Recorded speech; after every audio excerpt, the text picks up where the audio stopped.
Chap's got Steve here. I know Steve, chair trustee, or you have been since day one. Yep. Which is, well, people think we've been running for 6 years. Technically, that's not true. I think we've only really been a charity for 3.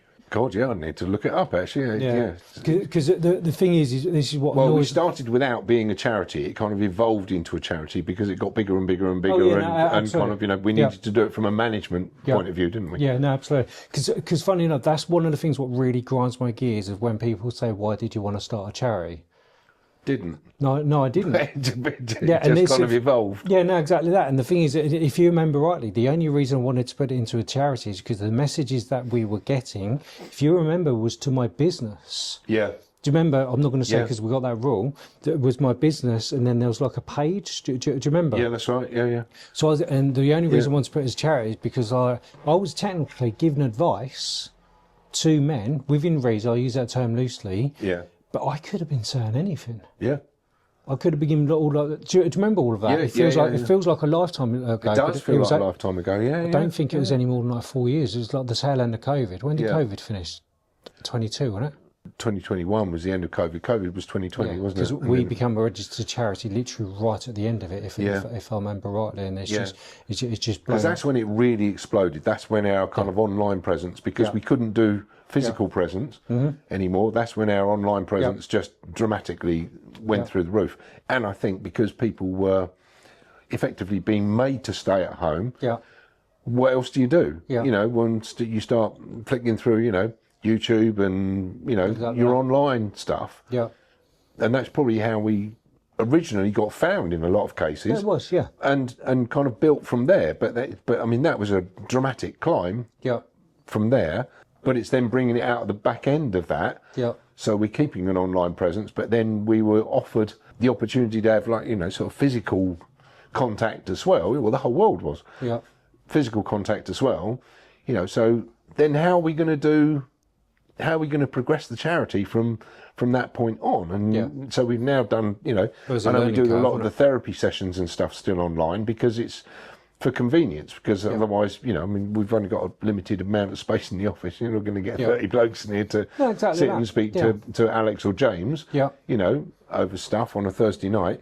The whole kind of Man Up Mountain thing has kind of taken off as well, and I know you're looking forward to putting some more of them on as well. Well, I think I was going through this the other day with a few people. So our progression has gone from being forced into a charity because it was the right thing to do, nothing to do with this ego bullshit, if I'm honest with you. No. You're part of it. I know you'd call me on it. It was more because I didn't want to be given the wrong advice. So I wanted people to watch my back in the form of trustees, and that's the only way what I could work out how to do it in a proper way. And then everything just kind of escalated. But and then to keep you honest, really, isn't it? It's as much as anything else. And that's something I'm pretty proud of myself. I don't think I've ever had an ego and all this kind of stuff. No. With that.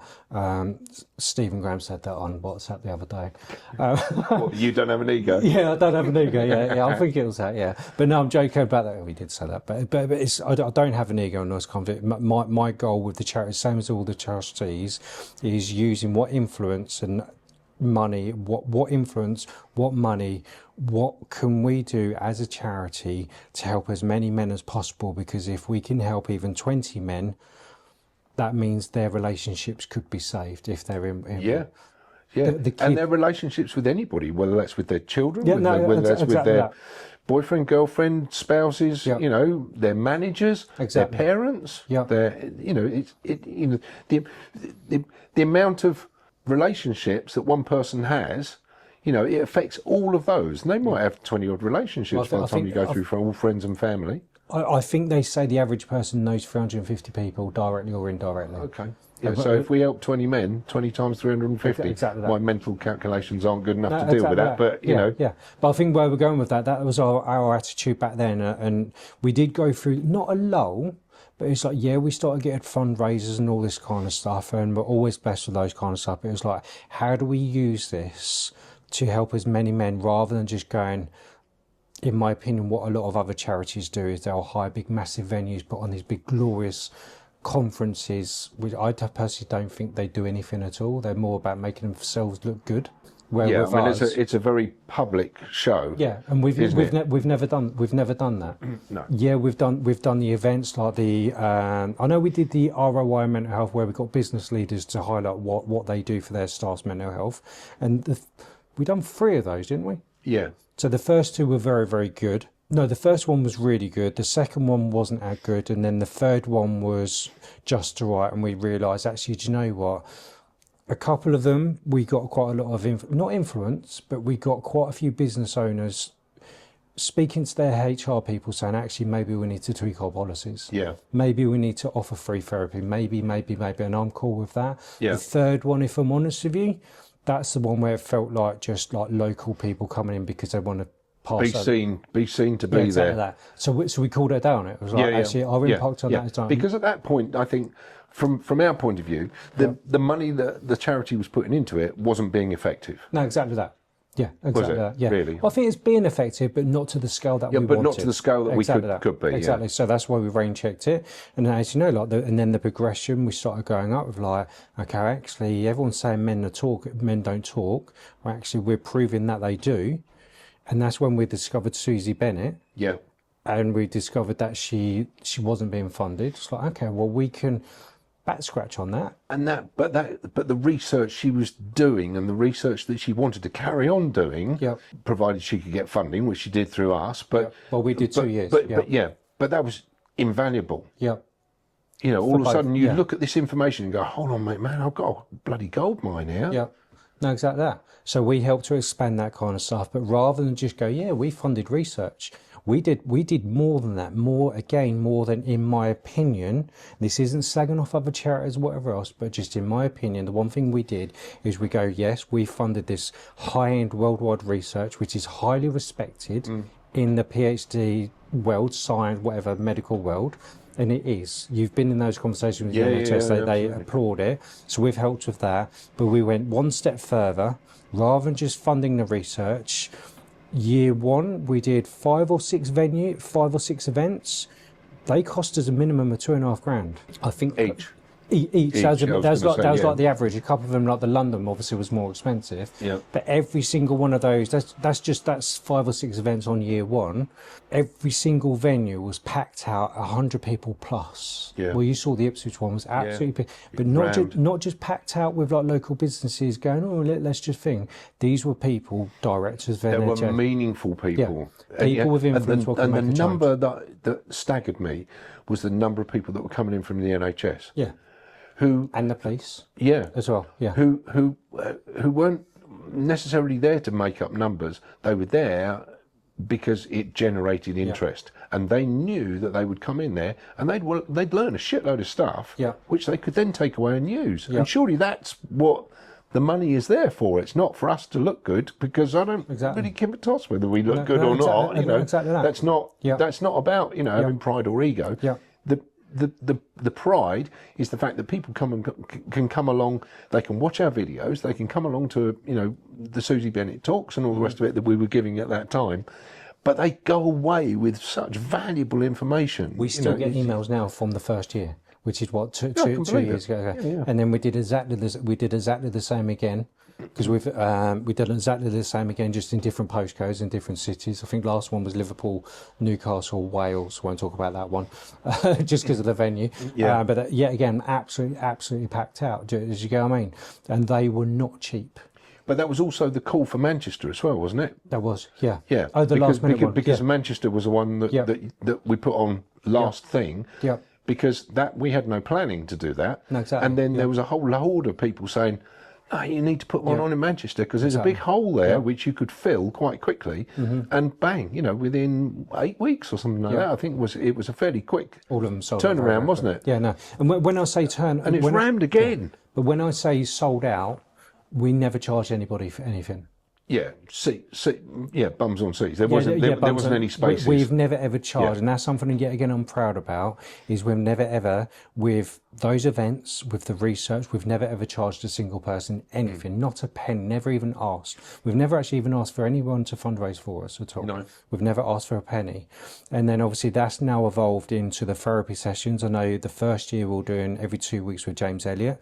We're still doing every 2 weeks with James Elliott, but we're now working with Alex Williams, who does a lot of stuff with the NHS. He does a lot of private stuff. And the style that those two guys work with, there's no right and there's no wrong, but those styles and the method of delivery is completely different. Yeah. So it's fascinating to be in one and then see how one or the other operates. And there was going through the whole parts of the brain, which was very technical with James Elliott, and fascinating. And then, but Alex came at it from a completely different angle, and I was like, oh, okay. Yeah, no, this is cool. This is good. But yet again, that's stuff that we fund. We spend the time on financially and physical time.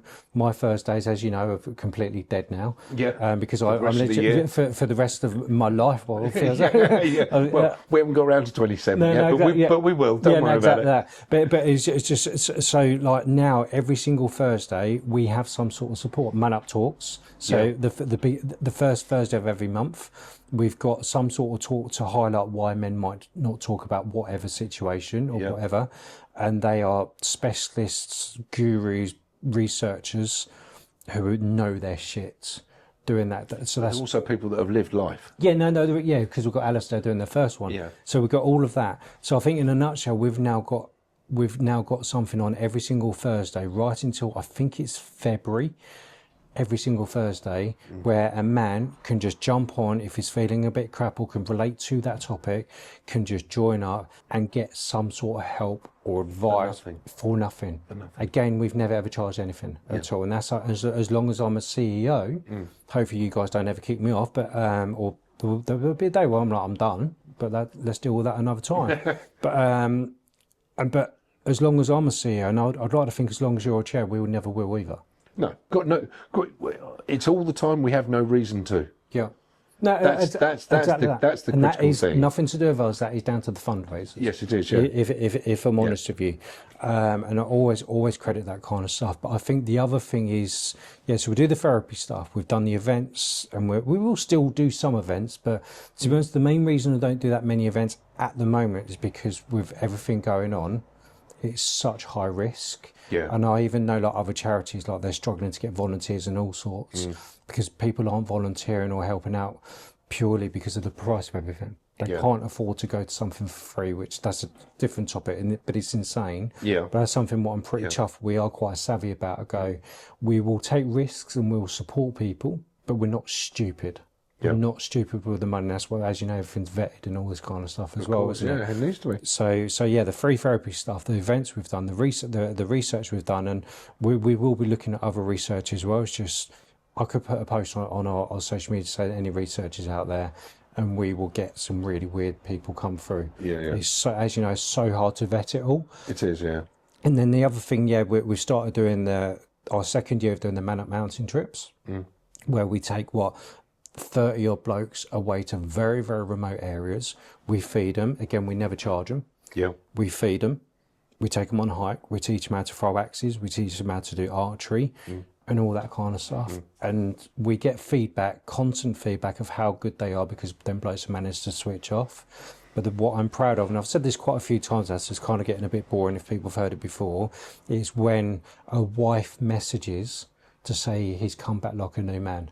Yeah. She didn't need to do that. And I think the critical gain from that really is the fact that we're not teaching men how to do that. No. So this isn't like sit down around the campfire, right, everybody needs to do one, and everybody needs to do two, and everybody needs to do three. Yeah. It's just something that just happens. Yeah. I hate the word organically, but, it just happens on its own. It takes on its own life because it is literally just a bunch of blokes all being together. Yeah. And what happens relating to each other. Yep. Because people just start to talk. People will sit down and go, oh, my name's Steve, who are you? Oh, my name's Bob.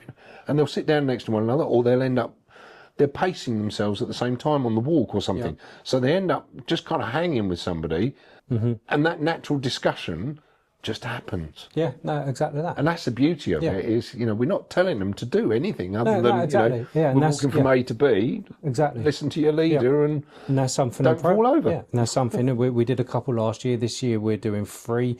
Let's see about 4. Yet again, it's nice to say, yeah, we're going to be doing 4 events, but what's the point of spending? Well, these things cost a minimum of $5,000. Yeah. Then again, they're not cheap. Just being open and honest on this kind of stuff. Yeah. But it's that it cost a minimum of $5,000. So we're not going to be again one of those charities who go, well, do you know what? Let's just do one in December, January. It doesn't really matter if no one turns up. We can just say that we've done it. And again, other places do that. It's a waste of funds, and you know, well, this is why we stay away from the grant world. Well, exactly, yeah. And that's a whole different. Yeah, because you're bent over at that point. No, exactly. Well, I think the thing is, what annoys me about a lot of that stuff, all you got to do is prove that you tried to do something. Yeah. If you had done a grant, and it pisses me off so much, all you got to do is prove to a grant person that you're going to be doing a male suicide event, or it doesn't really matter what it is. These people will go, okay, yeah, it's £150,000, and then the charity will go, okay, thank you very much. These will be the dates, and I'll show you the receipts when we've done it. Yeah. They don't care if a bloke turns up or not. No, and this is the thing. This is the thing which you and I have always got. You know, they've only got to prove they've done it. Doesn't matter. Yeah. What we need to do is do something that's meaningful. Yeah. And that's it. You know, this isn't about raising money. This isn't about spending money. It's about allocating money to something meaningful where there is a positive gain from whatever activity it is, whether it's a talk or whether it's a therapy session or whether it's a Man Up Mountain or whatever it is. It needs to be meaningful. Exactly that. So I think, and that's something what I'm proud of, is we don't just talk the talk. I like to think we walk the walk. Are we perfect? We never said we are. No. We are well aware of the types of men who may never engage with us, and I'm cool with that. But as you know, we are very, very good with going up Ben, whatever else, with his arty-farty stuff. He hates me saying that, but that's the thing. But because he does the arty-farty art therapy kind of, he doesn't say therapy, but you know what I mean, you get the idea. Okay, well, those types of men aren't really ever going to engage with us, if I'm honest with you, because we are seen as a masculine charity. Yeah. So we're like, okay, well, let's help you do your own events. Yeah. And we're like, even like strongmen. Yeah, we've supported those Your Minds Together, which is the recent one doing like the dads groups. Yeah, or the whatever else. So we've and that's a fascinating one because that's kind of new on the block. I love what they do. They're based in Wales as well. Yeah, I'm waiting for with anticipation. Yeah, results of that. No, absolutely. That we've done so many things like that, but should we shout about that more? Maybe. I know it's on our mission page, but it's like, again, we're here to help other people do better than we can do. Yeah. Yeah, we're not here to blow smoke up each other's asses. No, exactly. We're not the big boy charity. We don't want to be a big boy charity. We're like, look at us, we are perfect at absolutely everything. Just keep giving us money. Yeah. I'm cool with saying, well, I know what we're good at, and if we're not good at doing something, let's help somebody who is good at doing that. Yeah, as long as it's obviously men's stuff. Yeah, and that's something I'm proud of. We've done loads of them. Yeah, because I mean, Ben is a really good example. Yeah, because he's not really he is our target audience. Yeah, but he's not the type of guy that would be naturally attracted. Well, he's now moulding him. He's not really the type of guy that is kind of would be attracted to a Man Up event or something like that. He does come along, and I love the guy dearly. He's done the arty-farty stuff at the last camp. Well, which is exactly what I was going to say. So all of a sudden, you've got a load of big butch blokes there who are all doing drawings and all the rest of it, and you think, this might go down like a sack of shit. It might be all right, But then everybody engages. Well, all by two, to be fair, but yeah, and they loved it. Yeah. And these are people, because I remember in the Zoom call when we did, I was saying earlier, like the safeguarding thing, this is where you're going to meet, bring your sleeping bag, all of that kind of stuff. And then I went to Ben, bless him, I went, well, can you just tell everyone what you're doing on your little art thing? And it was so funny, because it was like, yeah, we'll be doing this thing here, because you know how soft he is. Yeah. He doesn't mind me saying camp. There's anything to go, maybe. I was like, yeah, we're going to be doing this, we're going to be questioning our masculinity. And I saw some of the blokes' eyes roll of like, what the fuck is this? So I then stepped in and I was like, so Ben, you're doing an arty-farty club, aren't you, mate? And then everyone was like, oh, okay, yeah, I'll be well up for that. But it goes back to our messaging, isn't it? It's really, I know about backtracking a little bit of just like where everyone else is, our men should talk. Well, actually, they do talk just differently to everybody else. Yeah. And that last camp, which was only a month ago, wasn't it? A month, 5 weeks ago, so something like that. We managed to put a room full of ex-forces, the typical blokey bloke, in a room, in a bothy, in the middle of nowhere, literally the middle of nowhere between mountains, in this bothy with basically candles, doing arty-farty therapy stuff. And enjoying it. And loving it. Yeah. And even afterwards, there was a couple of people, a couple of blokes just sat there, just like in thinking mode. Yeah. And they're like, yeah, I need to change a few things. At that point, you've captured them. Exactly that. Yeah. They're actually processing who they are, and what they've just done. Yeah, exactly that. So that's kind of what I love. I love that kind of stuff. We're not here to tell men how to fix stuff. We help them try to fix themselves the best we can. And I think that is something that we are very, very good at. And I'm proud of that kind of stuff as well. Yeah. But the consequence of all that kind of stuff, like now we're sitting in the new office, of just like now as we've grown, we're like, okay, I can't keep sacrificing. I don't want to do a petty story or whatever else. No. But I can't keep sacrificing my business life. Am I making sense with that? Yeah. It's just like, actually, I don't need an office anymore. So I'm wasting money here. So I've got to get rid of it now. I don't even want to do that part of the business anymore. And all this, obviously my self-employed stuff. Well, I think the thing is more, here's me preaching, look after yourself. Don't burn out. Don't work too hard, mate. Yeah. And I'm working my fingers to the bone. Yeah. So now, obviously, it's fine and dandy us saying we've doubled up on our therapy, which we have. We've doubled up on supporting other people, which we have. We've doubled up on the camping trips, which we have. You kind of get the idea. Yeah. It's all proven track record on there. But there is also a price with that, which means we need more. We've had to increase our team, which we have. Yeah, massively. We need our own office space, which we now have. We can't keep like basically hiring closed pubs for a day and all this kind of stuff because it's a waste of money. Now we've got our own little office. Well, it's not only that, you've got to import everything in there, set everything up. All these cameras and lights and all the rest of it. That's a real shag. Yeah, exactly that. Now everything's here. Yeah. So we've got all the camping storage stuff as well. So yeah. But I mean, I happen to be in here to go through, more regulation stuff and all the rest of it with you. Yeah. Let's sit down and have a natter while we're here, while we're having a cup of coffee kind of thing. Yeah. And that's cool. You can do it. Yeah, that's the thing. But it's good. It's good for MANUP's mental health. Yes, it is. Yeah. Not just me, but it's just. And the one thing, again, I don't want to do a sob story of like, oh, MANUP made me close this because that's not quite true. I just moved on with my life. But it's also. Well, I think there was employment regulations that were. Oh yeah, it might be, yeah. And when taxmans are like, and all this kind of stuff. So there's a few things where I'm not doing. I'm just done. But I think it's also where Alistair swings by here every now and again because he helps out with some of the admin stuff and obviously the camping stuff. I think Jack's coming here a little bit later as well. Yeah, it means we can actually do this face-to-face shit. Yeah. Which also means I'm not ringing you up every 5 minutes because I'm lonely. Do you know what I mean? I've got more support. Like Len is an asset. He annoys the hell out of me because of the legal stuff sometimes. Yeah, but that's it. But he's doing his job. No, that's what he's there to do. And Len's a lovely guy. And again, this is something I'm proud of. With the charity, we are not yes men. We don't surround each other with yes men. We've never actually had arguments, but we've disagreed about stuff. Of course we have. And if a group of people can't disagree and agree to disagree or work out a way forward, it's the wrong group of people. Exactly that. Yeah, and that's something yet again what I'm really proud of with MANUP, with the team we've built, because I know you was pretty much there with Bound actually pretty much right from the beginning. But that's something what I'm really proud of just like we're not here to be the biggest and baddest. We're here to keep going until we can shut it down. Yeah. And people think I'm joking. I'm fucking deadly serious. Yeah. On that kind of. I know because I'm on the same page as you on that one. Yeah, just so I don't keep calling you up if I'm honest with you. But that's my goal, is to keep going until just work. It's no longer needed. Yeah, just work out ways what we can keep doing the best we can with whatever influence or money we can to help as many men and their families, people around them as possible. Yeah, absolutely. And it's very, very hard. I'm sure there's people that would think there's certain things that we shouldn't be doing, what they don't agree with, but all we can do is just do the best we can. And that's it. And the other night, just before we draw to a close, the other thing what does really, really piss me off, because somebody mentioned our charity commission report. Right. And whatever else. I was like, you realise when we do all of our reporting, which is vetted like book, as you know, because obviously all of accounting stuff, everything's always 8 months behind. Yeah, minimum.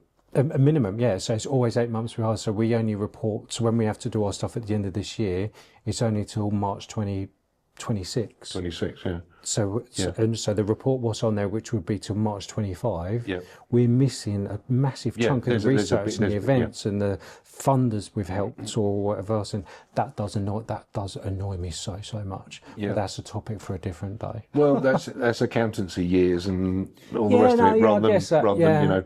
But present day, isn't it? No, absolutely. But I think there's things like that where sometimes it's a constant. It's a niggle. It's a constant niggle. I think it's because every now and again you get that petty. Yeah, but they're out to just try and pull. Oh yeah, no, absolutely. But again, aren't you? This is something I'm proud of. It's just we stay away from all of that petty bullshit in the charity world, and the charity world is very, very competitive. Cheers, and the thing is, especially in my opinion, especially because a lot of it is so focused on grants. Yeah. And I've seen it with my own eyes, and I don't agree with it. Hence why we don't do grants. That might change in the future. I don't know. But at the moment, we're very, very blessed because of our fundraisers, which keeps us away from that kind of shit. Because it means we don't get sucked into somebody telling us what to do. Yeah. Playing by somebody else's rules. Playing by somebody else's rules, and also staying well away from that thing of like proving to Mr. Grant, who wants to give £150,000 yeah, we did a suicide event like a year ago. This is what we did, and they just go, well, okay, here's your £100,000. Yeah, fantastic. Oh, 4 people turned up. And 4 people turned up. Yeah, it's the same. It's not meaningful. Yeah, no, exactly. I remember one charity they got. I think it was like £500,000 to provide phone box. You know them yellow phones at the end of bridges. Yeah. So if somebody was on the end, the SOS phone kind of thing. So they could pick that up, and it should automatically go straight through to one of the support workers. Yeah. To basically stop that person jumping off a bridge, or keep them talking long enough. Keep them talking long enough so somebody else can get there. Those phones, yes, they were screwed onto the wall. I'm going to end the video on that.